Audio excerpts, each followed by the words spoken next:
बिस्मिल्लाहिर्रहमानिर्रहीम अस्सलाम वालेकुम। Welcome back to my channel. Hyderabad के खाने हो या पेशावर के खाने या लाहौर के खाने हो, आप सब भूल जाएंगे क्योंकि आज मैं लेके आई हूँ आपके लिए बहुत ही मज़ेदार रेसिपी। अगर आप इस रेसिपी को एक दफ़ा ट्राई करेंगे ना, तो ईद के जितने भी डेज़ हैं या ईद के बाद के जितने भी डेज़ हैं, आपके पास बकरा का जितना मर्जी गोश्त हो या बीफ का गोश्त हो, अब बस आपका दिल चाहेगा कि बस यही बनाए। सो बिस्मिल्लाहिर्रहमानिर्रहीम। जल्दी से वीडियो को लाइक करें, चैनल को सब्सक्राइब करें और बेल के आइकन को प्रेस करें। बहुत शुक्रिया। यहाँ पे सबसे ज़्यादा मेन और जो बेस्ट वाली बात है ना इस रेसिपी की, वो ये है कि इसमें मैं देसी घी इस्तेमाल कर रही हूँ। लेकिन अगर आपके पास देसी घी नहीं है तो आप सिंपल ऑयल भी ले सकते हैं। इस रेसिपी में तकरीबन जो घी है वो थोड़ा सा ज़्यादा ही यूज़ होगा, स्पेशली ऑयल या घी दोनों आप जो भी ले रहे हैं। उसमें सबसे पहले तो मैंने घी ऐड किया है और मैंने देसी घी ऐड किया है। उसके बाद मैंने 2 से 3 पत्ते तेज़पत्ते मसाले के ऐड किए हैं और उसके बाद 2 से 3 टुकड़े दालचीनी के ऐड किए हैं। देन मैंने इसमें इस तरह की लाल मिर्चें साबुत ऐड की हैं। ठीक है, यहाँ पे इस पॉइंट पे अगर आपके पास कश्मीरी हैं तो वो भी बेस्ट है। उसके बाद यहाँ पे आप अपने ज़ीरा ऐड करना है। ज़ीरा तकरीबन 1 खाने का चम्मच होना चाहिए। ठीक है, इतना कोई मज़े का टेस्ट आता है ना जब आप ये तरीका अपनाएंगे ना, तो इंशाल्लाह आप खुद ही बोलेंगे कि वाकई ही बहुत ही माइंड ब्लोइंग रेसिपी थी। अब यहाँ पे आपने जैसे आपको लगे हल्का सा ज़ीरे को कलर आना स्टार्ट हो गया, तो आपने इसमें प्याज ऐड कर देना है। प्याज जो है वो मेरे पास तकरीबन मैंने चॉप किया हुआ इसमें ऐड किया है। आप नॉर्मल भी कटिंग करके इसमें ऐड कर सकते हैं, लेकिन चॉप बेस्ट है। यहाँ पे प्याज की जो क्वांटिटी है वो तकरीबन 3 अदद है। 3 अदद नॉर्मल साइज़ के मैंने प्याज इसमें ऐड किए हैं। और उसके बाद यहाँ पे अदरक लहसुन दोनों का मिक्सअप पेस्ट है। 1 चाय का चम्मच अदरक का पेस्ट और 1 चाय का चम्मच लहसुन का, दोनों को मिला के 1 खाने का चम्मच आपने अदरक लहसुन का पेस्ट ऐड करना है। और उसके बाद आपने अच्छे से इनको सौते करना है। बस लाइट सा कलर आना चाहिए, इससे ज़्यादा भी आप चाहें तो ला सकते हैं, लेकिन जैसे नॉर्मल हंडिया में हल्का सा प्याज को हम कलर देते हैं ना, सेम टू सेम वैसे ही आपने इस रेसिपी में इसको कलर देना है। और जैसे आपको लगे कि जो आपकी लाल मिर्च है वो भी हल्की सी ब्राउन होना स्टार्ट हो गया, तो आप समझे कि बस इतना ही हमें कलर चाहिए और इससे ज़्यादा नहीं चाहिए। इस रेसिपी में मैं यूज़ कर रही हूँ जी बीफ कीमा। हाथ का बना हुआ कीमा है, मशीनी कीमा नहीं है। अगर तो हाथ का बना हुआ कीमा है तो आप प्रेशर लगाएंगे, अदरवाइज़ अगर मशीनी कीमा है तो उसके लिए प्रेशर लगाने की ज़रूरत नहीं है। लेकिन अगर हाथ का बना हुआ कीमा है ना, तो खाने का भी वही मज़ा आता है, क्योंकि जो मशीनी कीमा होता है वो ज़्यादा ही बहुत ज़्यादा पतला सा कुछ तीन सा मिक्सचर सा बन जाता है, लेकिन उसको खाने का इतना मज़ा नहीं आता जितना हाथ का बना हुआ कीमा खाने का मज़ा आता है।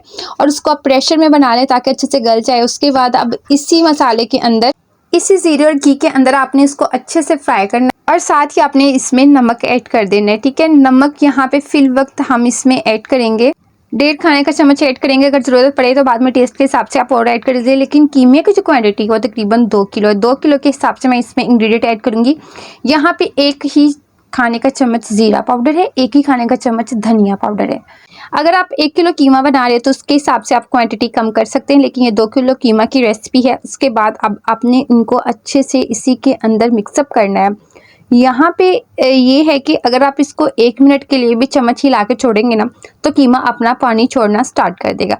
सो आपने साथ साथ इसको मिक्सअप करते रहना है। अब यहाँ पे मैंने तकरीबन 1 चम्मच मैंने इसमें ऐड किया है जी लाल मिर्च पाउडर। 1 चाय का चम्मच मैंने इसमें ऐड किया है जी हल्दी पाउडर। हल्दी थोड़ी सी हम कम ही यूज़ करेंगे। और उसके बाद 1 भर के चम्मच मैंने इसमें ऐड किया है जी हरी मिर्चों। हरी मिर्चें जो है ना, आप लाल मिर्चों की क्वांटिटी थोड़ी सी कम कर दें और हरी मिर्चों की क्वांटिटी थोड़ी सी बढ़ा दें, क्योंकि इससे क्या होता है, जो हरी मिर्चें हैं वो ज़्यादा अच्छा टेस्ट लेके आती हैं और लाल मिर्च की निस्बत। तो आप लाल मिर्च को कम कर दें और हरी मिर्च की क्वांटिटी को थोड़ी सी बढ़ा दें। अब यहाँ पे मैंने तकरीबन 1.5 चम्मच मैंने इसमें हरी मिर्चों का ऐड किया और उसके बाद फिर से अच्छे से हमने इसको मिक्सअप किया है, ताकि जो जो हम मसाले ऐड करते जा रहे हैं साथ साथ हम इसको मिक्सअप करते जाएं। और उसके बाद यहाँ पे देखें जी पानी अच्छा खासा कीमे ने छोड़ना स्टार्ट कर दिया है। अब हमें मज़ीद पानी इसमें ऐड करने की ज़रूरत नहीं पड़ेगी, लेकिन अगर आप आधा गिलास पानी का इसमें ऐड करेंगे भी ना, तो उसको गर्म कर लीजिएगा। गर्म करके आप इसमें ऐड करेंगे तो कीमा बहुत अच्छे से गल जाएगा। लेकिन ठंडा पानी जब हम ऐड करते हैं ना, तो ठंडा और गर्म दोनों मिक्स होके ना थोड़ा सा कीमा खड़ा कर देते हैं। जो भी सब्ज़ी होगी वो खड़ी खड़ी सी आपको फील होगी, बिल्कुल भी नरम नहीं फील होगी। सो आपने हल्का सा गर्म पानी करना है आधा गिलास, और वो आपने इसमें ऐड कर देना है। तकरीबन यहाँ पे टोटल जो टाइमिंग थी ना वो इसकी थी जी 20 मिनट। 20 मिनट में तकरीबन ऑलमोस्ट काम डन हो चुका था। यहाँ पे आप देख सकते हैं।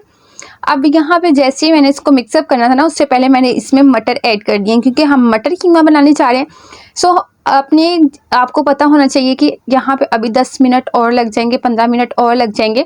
तो आपने इसमें मटर ऐड कर देने ताकि मटर भी साथ साथ गल जाएँ, क्योंकि मटर भी गले हुए होंगे तो ही ज़्यादा अच्छा टेस्ट आएगा। अब इस पॉइंट पे हमने साथ मटर भी ऐड कर दिए। अब मैं इसमें ऐड करूँगी पेस्ट, टमाटर का पेस्ट ऐड करूँगी। टमाटर का पेस्ट तकरीबन यहाँ पे मेरे पास 3 नॉर्मल साइज़ के टमाटर थे, ना ज़्यादा छोटे और ना ही ज़्यादा बड़े। सो वो मैंने इसमें ऐड किए हैं, लेकिन मैंने साइड पे थोड़ी सी जगह स्पेस इसकी रखी है, उस पर मैंने टमाटर ऐड किए हैं क्योंकि टमाटर का जो पेस्ट है वो फुल ठंडा था, इसलिए हमने इसको थोड़ा सा हीटअप किया है ताकि नॉर्मल टेम्परेचर पे आ जाए और फिर ही हम इसको अच्छे से मिक्सअप करें। अब तकरीबन ये नॉर्मल टेम्परेचर पे आ चुके हैं। अब हम इसको अच्छे से मिक्सअप कर लेंगे। अब टमाटर का भी खुद का भी हल्का फुल्का सा पानी होगा, ठीक है। अब आप चाहें तो जैसे आपको लगे कि अच्छे से फ्राई होना स्टार्ट हो चुका है आपका कीमा, तो आप इसमें मज़ीद देसी घी और डाल दें, क्योंकि ये स्पेशली आज दावत के लिए बना रही हूँ, तो तकरीबन समझ लें कि ये ऑर्डर पे ही बन रहा है। तो उसके लिए देसी घी बहुत ही ज़्यादा डिमांडेड था कि देसी घी में बना हुआ कीमा होना चाहिए।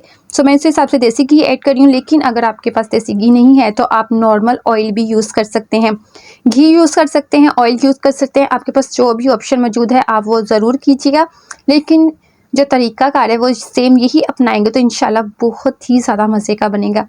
अब यहाँ पे देसी घी डालने के बाद फिर से हम इसकी हल्की फुल्की सी भुनाई करेंगे। टमाटर ऐड किए और फिर से इसकी भुनाई की घी डाल के।